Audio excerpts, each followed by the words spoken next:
திருச்சிற்றம்பலம். தென்னாருடைய சிவனையை போற்றி, எந்நாட்டவருக்கும் இறைவா போற்றி. அனைவருக்கும் வணக்கம். நாம இன்னைக்கு பார்க்கக்கூடிய பதிவு என்னன்னு பாத்தீங்கன்னா, அக்டோபர் மாத பலன்களை பத்தி தான் பார்க்க போறோம். அதற்கு முன்னாடி நம்மளுடைய சேனலை சப்ஸ்கிரைப் பண்ணிக்கோங்க. அக்டோபர் மாதத்தை பொறுத்த வரைக்கும் பாத்துட்டீங்கன்னா, முதல்ல என்ன கிரகங்கள் மாறுறாங்க அப்படிங்கறத பார்க்கலாம். குரு பகவான் மிதுன ராசியிலிருந்து கடக ராசிக்கு 18ஆம் தேதி உச்சமாகிறார். ஒரு சிலருக்கு குரு உச்சமானா யோகம், ஒரு சிலருக்கு குரு நார்மலா இருந்தா யோகம். இப்ப உச்சமாக போகுது. அப்ப யாருக்குள்ள பெரிய யோகத்தை கொடுக்க போயிறார் அப்படிங்கிறத பார்ப்போம். அடுத்தது பாத்தீங்கன்னா, கேது சுக்கிரன் சேர்க்கை இருந்துட்டு இருந்துச்சு. இது பெண் சாபத்தை கொடுத்து ரொம்ப பிரச்சனைகளை கொடுத்துட்டு இருக்கு குடும்பத்துல. இப்போ இந்த சுக்கிரன் அப்படின்னு சொல்லக்கூடியவர் கேதுவை விட்டு வெளியே வரப்போகிறார். அந்த சர்ப்பத்தை விட்டு வெளியே வந்து கன்னி வீட்டுல இருக்கிறார். அந்த கன்னி வீட்டுக்கு வந்தாலும் அந்த கன்னி வீட்டுல நீசமாகிறார். நீசம்னா வலு குறையார் அர்த்தம். குருவை போலதான் சுக்கிரனும். சுக்கிரன் ஒரு சில ஜாதகத்துக்கு பெரிய யோகத்தை கொடுப்பார் நல்லா இருந்தா. கெட்டு போனா அதோட யோகத்தை விபரீத ராஜயோகத்தை கொடுப்பார். அது யாருக்கு அப்படிங்கறத நம்ம முழுமையா பார்க்கலாம். அடுத்தது சூரியன் 17ஆம் தேதி உங்களுக்கு துலா வீட்டுக்கு வரப்போகிறார். துலா வீட்டுல வந்து அங்க இருக்கக்கூடிய செவ்வாயோட சேரப்போகிறார். சூரியன் செவ்வாய் சேர்க்கை அப்படிங்கிறது பாத்துட்டீங்கன்னா, கவர்மெண்ட் வேலை, அரசு சம்பளம், அரசு மூலமாக வருமானம், பெரிய பெரிய அரசியல்வாதிகள், இவங்க எல்லா ஜாதத்திலயும் சூரியன் செவ்வாய் சேர்க்கை இருக்கும். பெரிய மேனேஜ்மெண்ட் 100 பேர் 200 பேர் வச்சு வேலை வாங்குறது எல்லாமே இந்த சூரியன் செவ்வாயும் தான். சோ இந்த கிரக சேர்க்கை உங்களுக்கு இருக்கு. அப்படி இருந்தாலும் உங்களுக்கு என்ன செய்ய போகுது அப்படிங்கறத நம்ம பார்க்கலாம். பெண்கள் ஜாதகத்துல ஐயாக இருந்தால் கண்டிப்பாக மாங்கல்ய தோஷம். அப்ப சூரியன் செவ்வாய் சேர்க்கை இருக்கிற பெண்கள் ஜாதகத்துல பார்த்தீங்கன்னா திருமண வாழ்க்கை நல்லாவே இருக்காது. அந்த திருமண வாழ்க்கை வெறுப்பா போகும். அப்ப அது வந்து ஒரு மாங்கல்ய தோஷம். அப்ப அதுக்கு என்ன பண்ணலாம் அப்படிங்கறத நம்ம பார்க்கலாம்.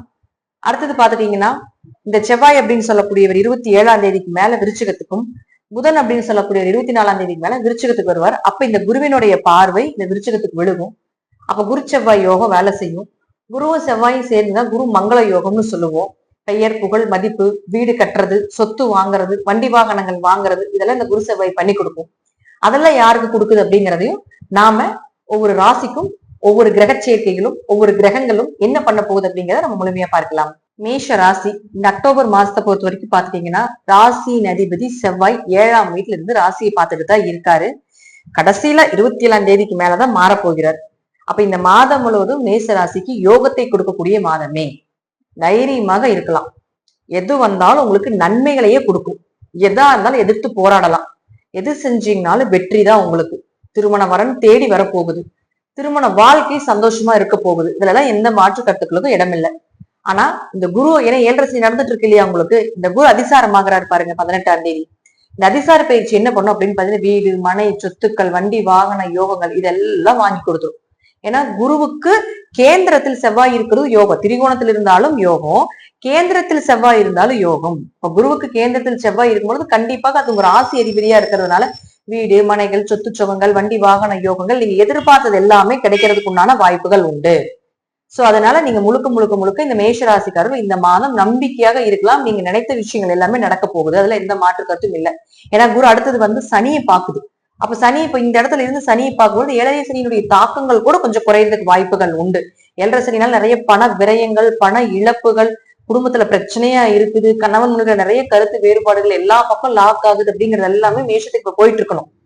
இப்போ அந்த குரு பார்வை வரும் பொழுது உங்களுக்கு ஒரு மருந்தாக செயல்படும். அந்த தாக்கங்கள் கொஞ்சம் ஸ்பீடு கொஞ்சம் குறைகிறதுக்கு உண்டான வாய்ப்பு அதிகமா கொடுக்கும்.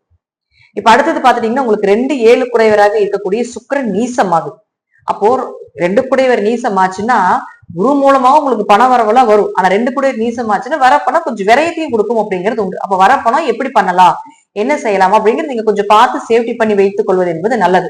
ஏன்னா சுக்கிரன் யாருன்னா உங்களுக்கு 7 குடையவர் ஆகிறார். அப்ப 7 குடையவர் போய் உங்களுக்கு 6ஆம் வீட்டுல நீசமானா மனைவிக்கு ஏதாவது செலவுகளோ, கணவருக்கு ஏதாவது ஒரு செலவுகளோ, மனைவிக்கு குடும்பத்துக்காக ஏதாவது கடன் வாங்க வேண்டிய ஒரு சூழ்நிலைகளோ, கடன் வாங்கி உங்களுடைய செலவுகளை செய்ய வேண்டிய ஒரு சூழ்நிலைகளோ இந்த மாசம் வர்றதுக்கு உண்டான வாய்ப்புகள் உண்டு. ஏன்னா சுக்கிரன் அங்கிருந்து அதைத்தான் பண்ண போறார். சோ சுக்கிரன் நீசமாகிறது பேச்சுல கவனமா இருங்க, குடும்பத்துல கவனமா இருங்க.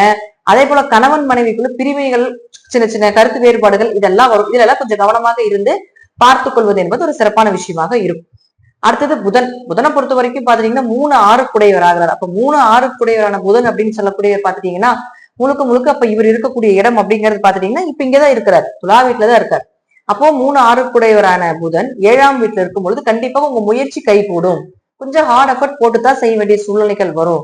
கடன் வாங்க வேண்டிய சூழ்நிலைகள் இருந்தாலும் அதை கட்டுறதுக்குண்டான ஒரு கெப்பாசிட்டி நிச்சயமாக ஏற்படுத்தி கொடுப்பார் அப்படிங்கிறதுல மாற்று கருத்துக்கள் இல்ல.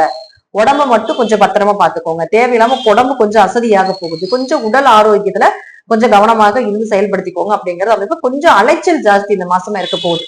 கொஞ்சம் அலைச்சலோ அல்ல தேவையில்லாத பயணங்களோ இதெல்லாம் கொஞ்சம் ஜாஸ்தியா இருக்க போகுது. ஆனா இருப்பினும் உங்களுக்கு ராசி அதிபதி 7ல இருந்து ராசி பார்க்கறதுனால எதை வந்தாலும் சமாளிச்சுக்குவீங்க. ஏன்னா குருவினுடைய தொடர்பு இருக்கு இல்லையா, அப்ப தெய்வ அனுகிரகம் உண்டு. அப்ப கெட்டதெல்லாம் விலக போகுது உங்களை விட்டு.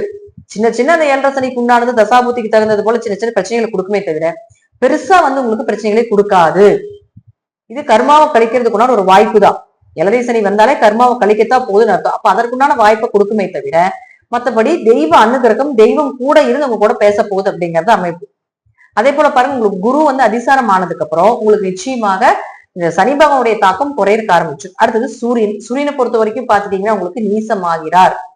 பொதுவா 17ஆம் தேதி வரைக்கும் இங்கதான் இருக்க போகிறார். 5 கூடையவர் 6ல இருக்கிறார். அப்ப 5 கூடையவர் 6ல் இருந்தால் பெரிய பிரச்சனை கிடையாது. 5 கூடையவர் 6ல இருந்தா கொஞ்சம் கடன் கிடந்து வாங்கலாம். மத்தபடி பாத்துட்டீங்கன்னா உங்களுக்கு உடல் ஆரோக்கியம் ஓரளவுக்கு நல்லா இருக்கு. நல்ல மருத்துவர்கள் கிடைக்கிறதுக்கு உண்டான வாய்ப்புகள், உங்களுடைய போக்குவரத்து எல்லாமே நல்லா இருக்கிறது, பகைவர்கள் விலகிறதுக்கு உண்டான வாய்ப்புகள், எப்பேற்பட்ட எதிரியா இருந்தாலும் ஜெயிச்சு வர்றதுக்கு உண்டான அமைப்பு, உங்க முன்னாடி யாரு எதிர்த்து நின்னாலும் அவங்க முன்னாடி தைரியமாக நின்று போராடக்கூடிய ஒரு தன்மை, இதெல்லாம் இந்த சூரியன் கொடுத்துருவார். இந்த 17ஆம் தேதிக்கு மேல என்ன ஆகுதுன்னா உங்களுக்கு சூரியன் நீசமாகுது. சுக்கிரன் எப்படி அங்க இடத்துல நீசம் வலையில இருக்கிறாரோ சூரியன் நீசமாகிறார். அப்ப 5 கூட நீசமாச்சுன்னா கொஞ்சம் குழந்தைகள் கிட்ட கவனமா இருந்துக்கோங்க. குழந்தைகள் என்ன பண்றாங்க ஏது பண்றாங்கன்னு கொஞ்சம் பாருங்க. குடும்ப ஒற்றுமை தேவையில்லை. ஏன்னா 2 கூடையும் நீசமாகிறாரு, 5 கூடையும் நீசமாகிறாரு. ரெண்டுமே குடும்பத்தை சொல்லக்கூடிய 2ம் குடும்பம் தான், 5ம் குடும்பம் தான். குடும்ப ஒற்றுமை 5. அப்போ பேச வேண்டாம். குடும்பத்துக்குள்ள பேசினாலே பிரச்சனை ஆயிரும். அப்ப தேவையில்லாத பேச்சுக்களை வைத்துக் கொள்வது அந்த 1 மாசம் மட்டும் கொஞ்சம் கவனமா இருந்து செயல்படுத்திக்கோங்க. ஏன்னா முழுக்க முழுக்க சூரியன் நீசமாச்சுன்னா கொஞ்சம் பொருளாதார லெவல் குறையும் அர்த்தம். சோ அதனால ஏதாவது வாங்கணும், ஏதாவது விஷயம் செய்யணும் அப்படின்னா ஒரு முறைக்கு பல முறை யோசிச்சு வாங்குங்க. டக்குன்னு கையை பிடிக்கிற மாதிரி ஆயிடும், டக்குன்னு பணம் ட்ரை ஆயிடும். அதனால கொஞ்சம் யோசிச்சு சிந்திச்சு என்னென்ன பண்ணணும் ஏது பண்ணணும் ஒரு முறைக்கு பல முறை யோசிச்சு நீங்க செஞ்சீங்கன்னா இந்த மேஷராசியை பொறுத்த வரைக்கும் பாத்துட்டீங்க இந்த சூரியன் நீசமாகிறதுக்கு உண்டான ஒரு அமைப்பு அப்படிங்கிறது கொஞ்சம் குறைஞ்சு போயிடும். இது எல்லாமே பாத்துட்டீங்கன்னா நீசம் அப்படிங்கிற நம்ம முழுமையா எடுத்துக்க முடியாது. ஒரு 10 நாள் தான் நீசமா இருப்பாரு சூரியன். சுவாதி நட்சத்திரத்தெல்லாம் நீசமாகும். அதனால அந்த 10 நாள் இடப்பட்ட நாள்ல மட்டும் தான் நம்ம கவனமா எடுத்துக்கணும். மற்றபடி பாத்துட்டீங்கன்னா முன்னொரு 10 நாள் பின்னொரு 10 நாள் அப்படின்னு நம்ம எடுப்போம் இல்லைங்களா, அதுல பாத்துட்டீங்கன்னா உங்களுக்கு ஓரளவுக்கு யோகத்தை கொடுக்கும். திருமணம் சார்ந்த விஷயங்கள் கைகூடி வரும், திருமண பேச்சுவார்த்தைகள் நடக்கும். குழந்தைகள்கிட்ட கொஞ்சம் கவனமா நடந்துக்கோங்க. குடும்ப ஒற்றுமை பெருசா பாதிக்காது. அந்த மாசம் முழுமே இருக்கும் அப்படின்னு நம்ம சொல்லல. இடையில ஒரு 10 நாள் மட்டும் கொஞ்சம் கவனமா இருந்துக்கோங்க அப்படிங்கிற அமைப்பை நம்ம சொல்றோம். அது உங்களுக்கு ஐப்பசி 10ஆம் தேதியிலிருந்து ஐப்பசி மாசம் 20ஆம் தேதி வரைக்கும் கொஞ்சம் கவனமா இருந்துக்கணும். முன்ன பின்ன அப்படிங்கிறது ஐப்பசி 10ஆம் தேதிக்கு முன்னாடியும் ஐப்பசி மாதம் 20ஆம் தேதிக்கு பின்னாடியும் கொஞ்சம் அந்த குடும்ப பிரச்சனைல கொஞ்சம் குறைஞ்சிரும். சோ அது வரைக்கும் கொஞ்சம் கவனமாக இருந்து செயல்படுத்திக் கொள்வது என்பது உங்களுடைய திறமை. மேஷத்துக்கு இருள் அப்படிங்கிறது பெயர். என்ன காரணம்னா 7.5 சனி பிடிச்சிருக்குது. அப்ப இந்த சனி, இந்த குருவினுடைய பார்வை சனிக்கு பெறும் பொழுது அந்த இருள் விலகி வெளிச்சம் வரப்போகுது. தைரியமாக இருக்கலாம். மேஷராசிக்கு இந்த மாசம் 100க்கு ஒரு 60% நன்மைகள் நடக்க போகுது. தெய்வத்தை சரணாகதி அடைந்து கொண்டீங்கன்னா இந்த மாதம் ஓரளவுக்கு நன்மைகளை கொடுப்பதற்குண்டான அதீத வாய்ப்புகள் உண்டு அப்படிங்கறத அமைப்பு. இதெல்லாமே உங்க ஜாதக ரீதியாகவும் தசாபுத்திகள் ரீதியாகவும் நான் சொல்லக்கூடிய கருத்துக்கள் சிறிது மாறுபடும். நன்றி. மீண்டும் ஒரு நல்ல பதிவுல சந்திக்கலாம். திருச்சிற்றம்பலம், தில்லையம்பலம், ஸ்ரீ நரசிம்ம சரணம்.